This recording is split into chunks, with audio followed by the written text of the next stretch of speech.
nossas amigas. E esse texto é um texto muito maravilhoso porque ele mostra para nós a profundidade da batalha espiritual. Texto que Paulo está escrevendo, essa carta à igreja de Éfeso, mostrando para a igreja de Éfeso que a batalha espiritual vai muito além daquilo que normalmente as pessoas costumam observar. Geralmente as pessoas olham o mundo espiritual com uma certa limitação por falta de conhecimento. E Paulo está aqui dando uma declaração nessa carta de profundidade, mostrando como o mundo espiritual ele é denso, ele é profundo e ele abrange muitas coisas que nós não vemos. Que o mundo espiritual, apesar de ele estar ativo lá no nosso, no invisível dos nossos olhos, nós não estamos vendo, como por exemplo eu vejo a Bíblia, como eu posso tocar no telefone, posso tocar no púlpito, mas nós sentimos diretamente, é isso que Paulo está dizendo para nós. Sentimos diretamente a influência desse mundo espiritual que para os nossos olhos é invisível, mas no mundo espiritual é real, é tão real quanto a minha existência e a tua existência, você que está aqui hoje. É tão real quanto você tocar na sua própria pele, na sua própria carne, no seu próprio corpo, na sua própria veste. O mundo espiritual é real e a Bíblia nos ensina isso de Gênesis a Apocalipse. E aqui no texto do capítulo 6 da carta aos Efésios, Paulo está trazendo algumas verdades desse mundo espiritual que nós não podemos ignorar. E aí é interessante porque ele vem falando sobre o lar cristão, ele vem falando da família cristã, e ele introduz o texto da armadura de Deus, falando primeiro da família cristã. Por que que Paulo traz um destaque na família cristã, para depois falar da armadura espiritual? Porque o apóstolo Paulo sabe e sabia que a igreja é formada por famílias. Antes de Deus estabelecer a igreja, Deus criou as famílias. Antes de Deus fazer o pastor, Deus fez o homem da casa, o chefe da família. Antes de Deus fazer a líder da CIB, Deus primeiro fez a mulher, companheira, disjuntora, aquela que seria como ajudadora do seu esposo, para depois Deus criar a igreja, depois Deus formar a igreja. Então a igreja é formada por famílias. Então podemos dizer que se a família está forte, a igreja também está fortificada. Mas se a família está atacada, se o diabo consegue semear alguma coisa na família, se ele consegue trazer desestabilização no meio da família, no meio da casa, então ele sabe que a igreja vai sofrer consequências com esse ataque espiritual. Então o que Paulo está mostrando para a igreja é que a igreja precisa observar a família. Nós precisamos olhar para a nossa casa, nós precisamos dar valor à nossa família. E se nós não tivermos cuidado da nossa família, seremos prejudicados no exercício da obra de Deus, não teremos sucesso na obra de Deus, seremos como presas fáceis para os ataques do diabo. Então o que Paulo está dizendo é: olha para a família, observa a tua casa, observa a tua família, para que a igreja, a casa de Deus, possa ser edificada, possa ser abençoada, e você possa ser um instrumento poderoso nas mãos do Senhor. Quem está entendendo isso? Levanta a mão da glória, a glória para Jesus. Então no capítulo 6 ele vai dando instruções sobre como os pais devem cuidar dos seus filhos, como os filhos devem obedecer e se sujeitar aos seus pais, como deve ser esse relacionamento. É por isso que ele está dizendo desde o versículo 1: filhos, obedeçam aos seus pais no Senhor, pois isso é justo.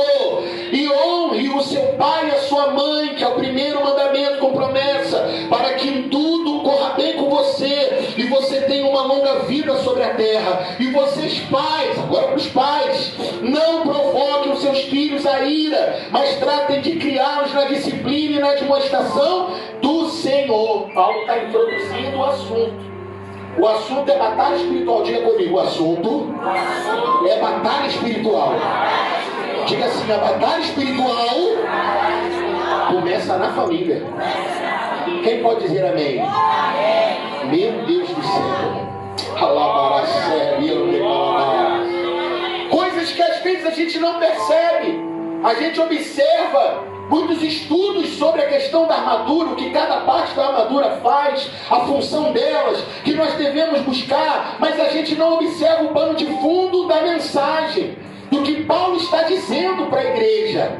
E aí ele vai continuar dizendo, olha só, quanto a vocês servos, ó, a epígrafe, o título aqui na minha versão bíblica, eu estou lendo na NAA, Nova Almeida Atualizada, diz assim, o lar cristão, 2 pontos, servos e senhores. Então ele coloca a família cristã no exercício do trabalho. E olha o que ele vai dizer, quanto a vocês servos, obedeçam a seus senhores aqui na terra, com temor e tremor, com sinceridade de coração, como a Cristo. Para aqueles que gostam de dizer, eu não devo satisfação a ninguém, eu só devo satisfação a Deus. Paulo está dizendo, não, não é assim não. Você tem que honrar os seus senhores. Você trabalha em algum lugar, então honre o seu patrão. Do mesmo jeito que você honra Jesus, é o texto que está dizendo. Então seja honesto no seu trabalho. Se você recebe para trabalhar 8 horas, trabalhe 8, não fica morcegando dentro da empresa. É isso que Paulo está dizendo. Não fica se escondendo pelos cantos, para o tempo passar rápido, você ir embora sem fazer nada, porque isso também é pecado. Paulo está dizendo, quem faz isso abre uma brecha no mundo espiritual, porque você está deixando de honrar o nome de Jesus. A gente acha que batalha espiritual é só quando o capiroto aparece na nossa frente, quando alguém cai endemoniado. Não. Eu não estou vendo, você não está vendo, mas o diabo está tramando um monte de coisa contra a nossa casa, contra a nossa família. Às vezes a gente está achando que está tudo bem, daqui a pouco ele está atingindo um dos nossos lá, está tentando alguma coisa contra mim, contra você, colocando uma armadilha no caminho para você cair. Quem disse que a batalha espiritual é só quando o demônio manifesta na vida de alguém? Quem disse isso? Não. A batalha espiritual é em todo o tempo. Você está na tua casa, o inimigo está tramando contra você. Você vai trabalhar, o inimigo está tramando contra você. Você vai estudar, o inimigo está tramando contra você. Você está tentando se entender com a sua esposa, com o seu esposo. O inimigo está trabalhando, tentando criar contenda no meio do teu casamento também. Então eu e você precisamos vigiar. Não adianta querer orar, subir um monte, ter visão, revelação, se não vigia dentro de casa, com o esposo, com a esposa, com os filhos, com a família, no trabalho, com o patrão, honrando o nome do Senhor lá onde trabalha. Tem gente que é crente na igreja, no trabalho ninguém nem sabe que ele é crente, que só faz aquilo que é errado. Diga glória a Deus. Aleluia. Então ele vai continuar dizendo, olha, não servindo apenas quando estão sendo vigiados, somente para agradar pessoas. Não faça isso. Mas como servos de Cristo. Nós ouvimos um testemunho maravilhoso do nosso pastor aqui hoje, né? O testemunho do pastor já foi uma pregação, não sabe nem pregar mais. Só o que ele já disse para nós, a mensagem já foi recebida. Quando você faz as coisas de Deus com amor, e as coisas de Deus não é só dentro da igreja. Porque quando você cuida da sua família, você está fazendo as coisas de Deus também. Quando você é fiel no teu trabalho também, você está fazendo as coisas de Deus também. Agora, é claro, você tem que ter prioridades na sua vida. E quando a gente fala de prioridades, a Bíblia diz, buscai primeiro o reino de Deus e a sua justiça. Então, primeiro Deus, diga comigo, primeiro Deus. Acabou. Tem uma imagem que rola muito aí pelos WhatsApps da vida, que é aquele guarda-chuva, né, das prioridades e tal. Primeiro é Deus, depois, tudo que vier depois, quando Deus é prioridade, tudo é abençoado. Tua família é abençoada, tua casa é abençoada, a igreja é abençoada, teu trabalho é abençoado, teu estudo é abençoado, teu relacionamento com teus filhos vai ser abençoado. Agora, você precisa estar fazendo de verdade. com o teu coração aberto, não mentindo, não sendo um falso, mas sendo verdadeiro. É isso que Paulo agora está despertando no coração de Éfeso. Paulo está dizendo para a igreja: vocês precisam fazer como se Deus estivesse o tempo inteiro diante de vocês. E Ele está. Como eu disse no início, a batalha espiritual que acontece no mundo espiritual, a gente sente diretamente a ação na nossa vida real. O meu olho não vê, o seu olho não vê, mas você acredita que tem anjo do Senhor aqui ao nosso redor? Você crê? Você crê? A palavra de Deus diz que o anjo do Senhor acampa-se ao redor daquele que o teme e os livra. Eu não estou vendo o anjo, você não está vendo o anjo, mas nós cremos que tem anjo do Senhor. Aonde a gente vai, o anjo está guardando a nossa vida, está cortando o laço, está nos dando livramento. Por quê? Porque o anjo do Senhor acampa-se ao redor daquele que o teme e os livra. Palavra séria. Oh, glória a Deus.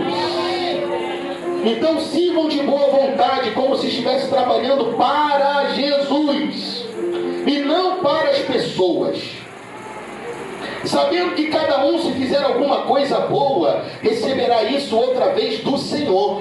Seja servo, seja livre. Oh, glória.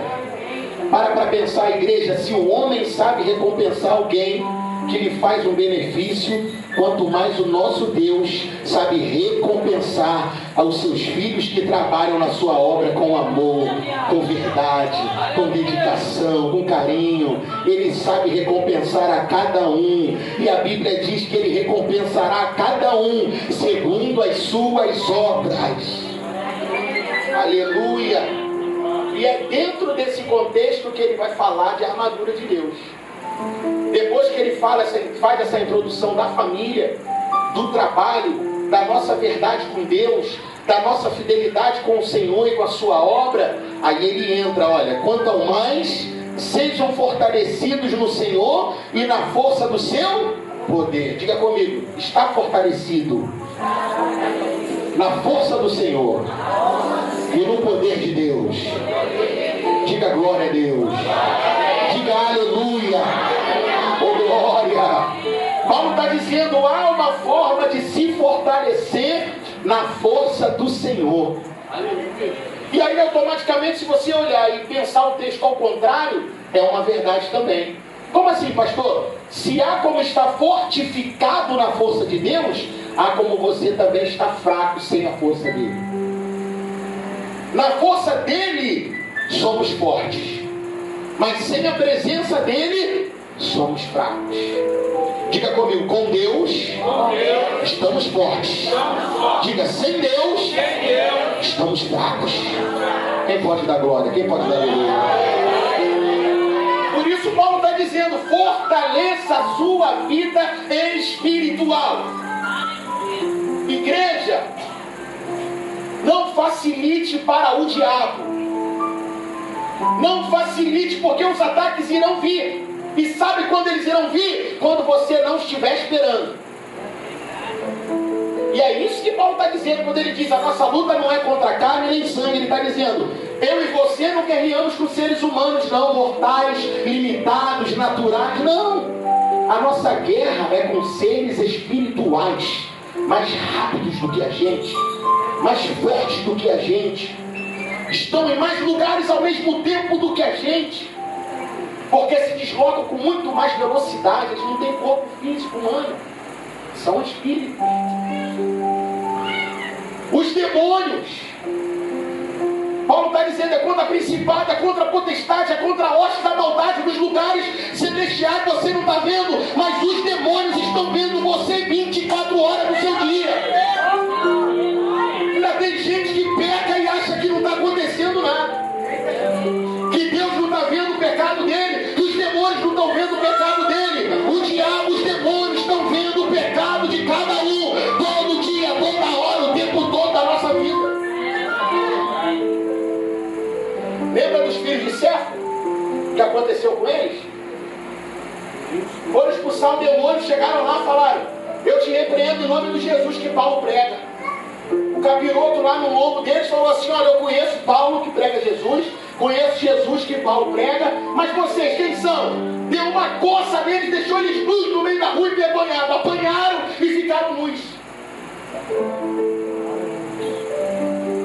Se engana aquele que acha que está fazendo de qualquer jeito e que o mundo espiritual não está vendo. O mundo espiritual está vendo.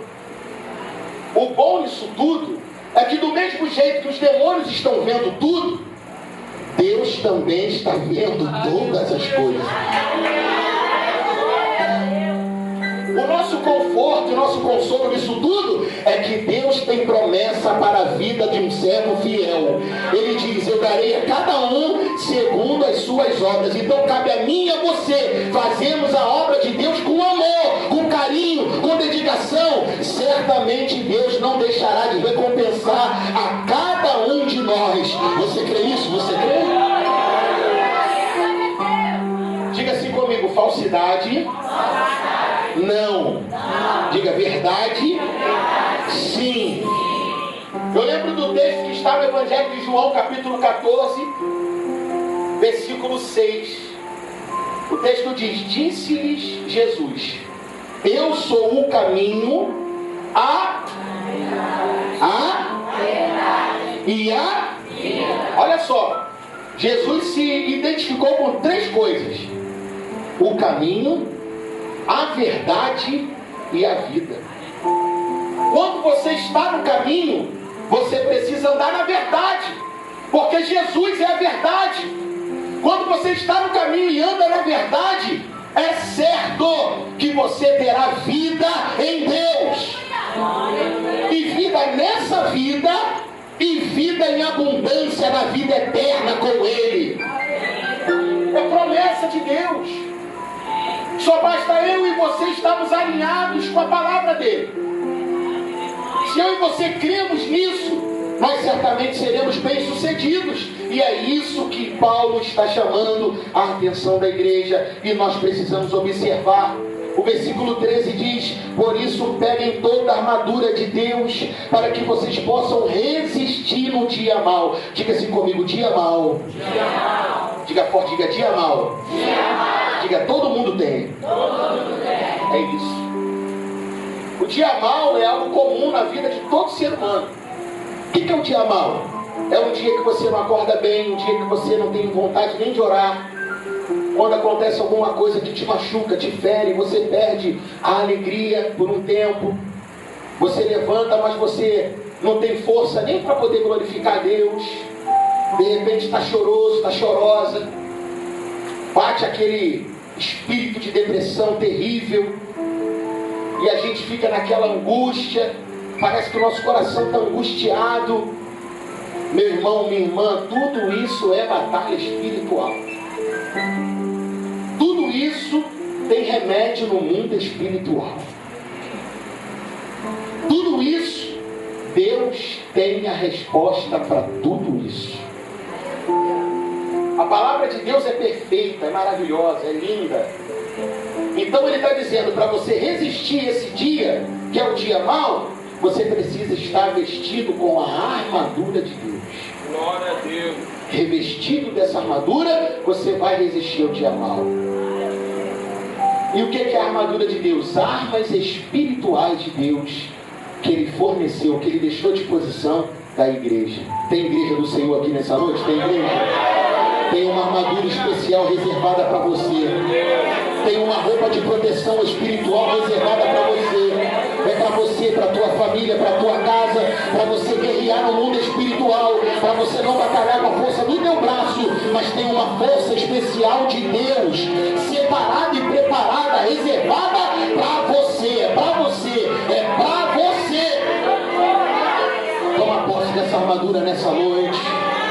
Toma posse dessa armadura nessa noite, em nome de Jesus. Glória a Deus. Fortaleça-se no Senhor. Oh, glória. Vamos ficar de pé em nome de Jesus, igreja de Deus. Aleluia.